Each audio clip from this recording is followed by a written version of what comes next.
Bonjour à tous, nous allons voir aujourd'hui comment exécuter une macro personnalisée avec le langage Visual Basic pour application de Microsoft.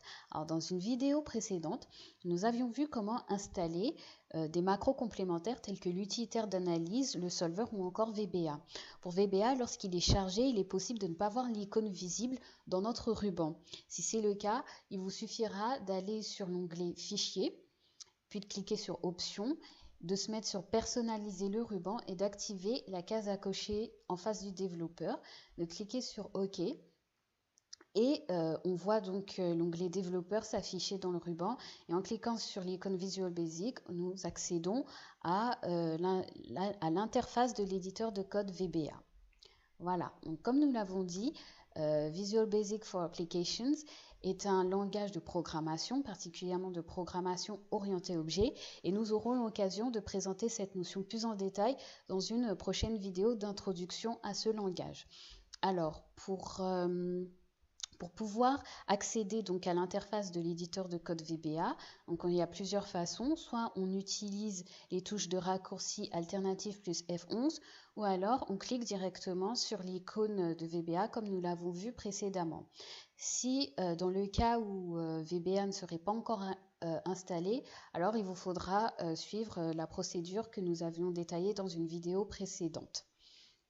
Alors, dans la macro que nous allons exécuter avec VBA, nous avons utilisé, outre les procédures de déclaration et d'affectation de variables, nous avons utilisé des instructions particulières. Alors, dans ce cas-ci, nous avons utilisé l'instruction d'entrée input box. Donc, cette instruction va permettre de générer donc, une boîte de dialogue dans laquelle nous pourrons inviter l'utilisateur à produire une certaine action, comme par exemple insérer un certain nombre de données ou alors cliquer sur un bouton.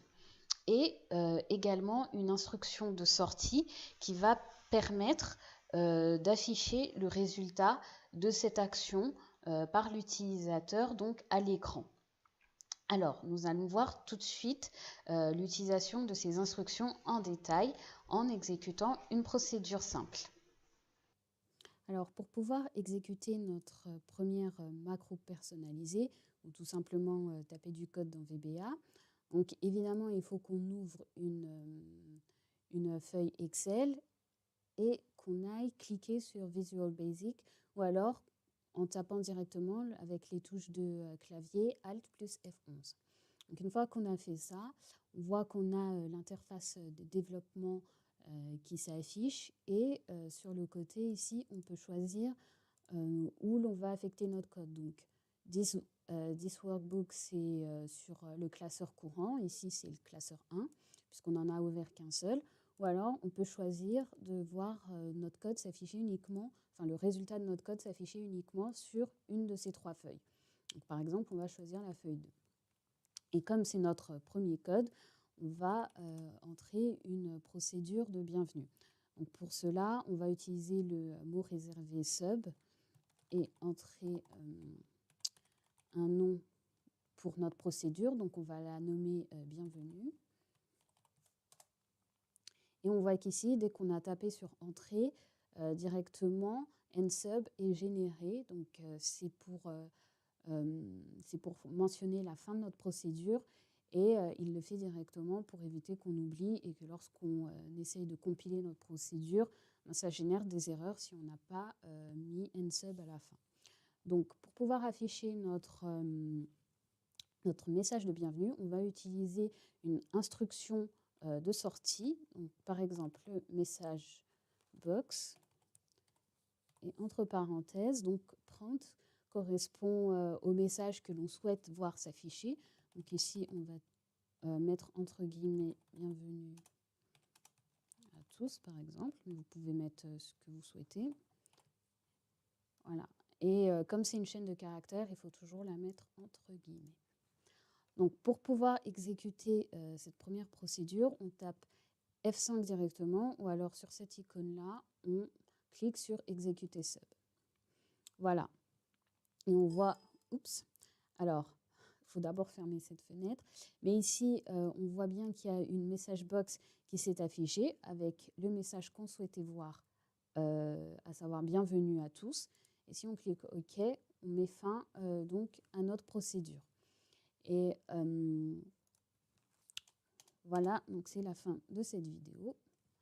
Non, c'est pas la fin en fait, parce que cette procédure a été beaucoup trop simple, donc on va en faire une autre, à savoir additionner deux chiffres.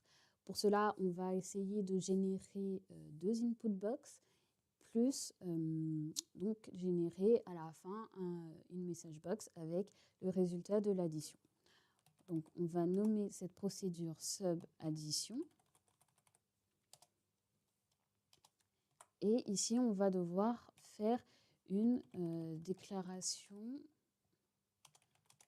de variable, puisqu'on va avoir besoin d'une première variable qui va stocker notre premier chiffre, une seconde qui va stocker un autre chiffre, et enfin une troisième variable qui va stocker donc la procédure d'addition, enfin l'opération d'addition. Donc on constate que pour mettre des commentaires, il faut utiliser deux apostrophes. Donc sinon, si on ne le fait pas, le commentaire il reste écrit en noir. Alors apparemment, une seule suffit. Mais par contre, si on ne le fait pas du tout, voilà, le commentaire il reste écrit en noir. Et si on essaye d'aller plus loin, on a un bon message d'erreur qui s'affiche. Donc ici, je vais remettre tout de suite une apostrophe. Donc avant, il en fallait deux, mais une seule suffit. Alors, et puis on va poursuivre avec la déclaration. Alors, il faut utiliser le mot réservé dim, et donc on peut entrer le nom de variable qu'on veut. Donc nous, on va écrire num1, nb1, et on veut un entier pour commencer, donc as integer. On va faire la même chose, choisir le même type pour notre seconde variable.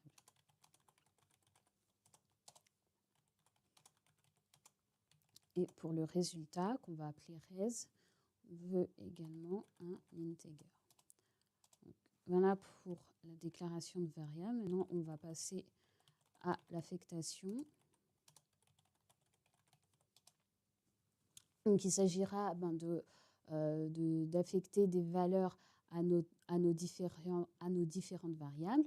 Donc, on a dit qu'on voulait utiliser des instructions d'entrée. Donc ici, on va utiliser l'input box comme instruction d'entrée. Et la particularité de cette instruction d'entrée par rapport au message box, qui est une instruction de sortie, c'est qu'elle doit toujours être stockée dans une variable. Alors qu'ici, on voit bien que message box, on n'a pas eu besoin de faire une affectation de variable.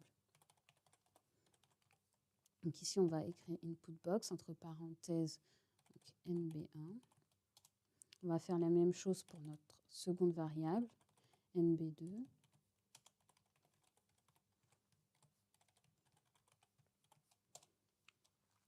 Et pour notre résultat, donc on veut qu'il nous affiche l'addition de nos deux variables. Donc on va écrire nb1 plus nb2 tout simplement. Voilà, donc si on s'arrête ici, ce qui est déjà pas mal, donc on a fait nos déclarations, nos affectations, on aura bien des input box qui vont s'afficher, mais le résultat ne va pas s'afficher. Donc il sera fait, stocké dans une variable, mais il ne va pas s'afficher. Donc pour ce faire, on mettra simplement, on utilisera donc notre instruction de sortie, message box, et entre parenthèses, on mettra res. Voilà, donc on va essayer d'exécuter cette procédure en cliquant sur F5. Voilà, donc ici, on a une boîte de dialogue qui est générée. Donc il y a des informations par défaut qui apparaissent. Donc Microsoft Excel en barre de titre, donc ça nomme notre input box si on n'a pas mis de nom par défaut. 0 si on n'a également pas inséré d'instructions particulières. Et puis on a aussi des boutons ici qui viennent par défaut. Donc, dans cette text box, on va mettre nos chiffres. Si je mets 23, là je mets 1. Voilà, ça fait 24. Donc, pour essayer de rendre nos boîtes de dialogue un peu plus interactive justement pour l'utilisateur. On va entrer différentes informations réservées à la zone de l'input box ici. Donc, entre parenthèses, on va mettre une instruction, donc entrée.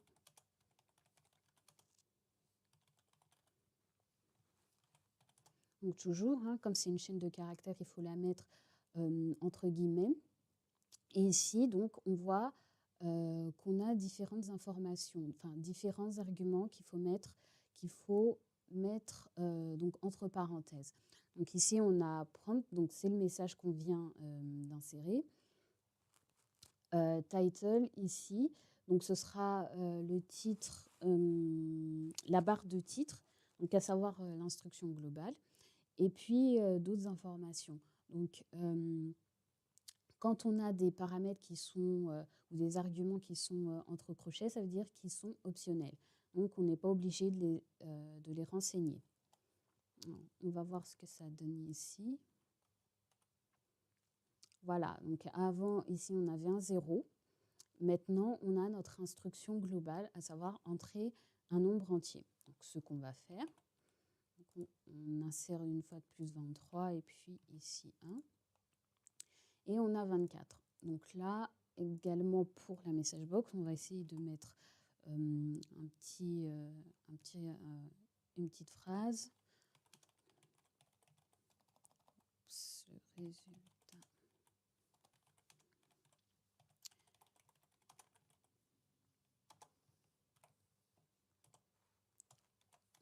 Voilà.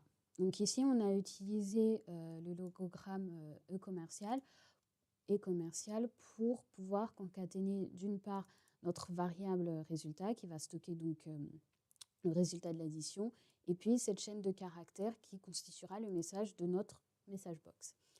Alors, ceci étant fait, donc ici on a rajouté donc un titre pour notre barre de titre, donc qui constituera notre instruction globale comme valeur par défaut. Donc là, en fait, alors on va ouvrir des guillemets pour voir ce qu'il nous met. Je pense qu'ici ce sera le titre de l'input box. Voilà, donc valeur par défaut. Alors, ça correspond donc défaut ici, donc c'est title puis défaut. Donc ici il faut mettre entrée ici.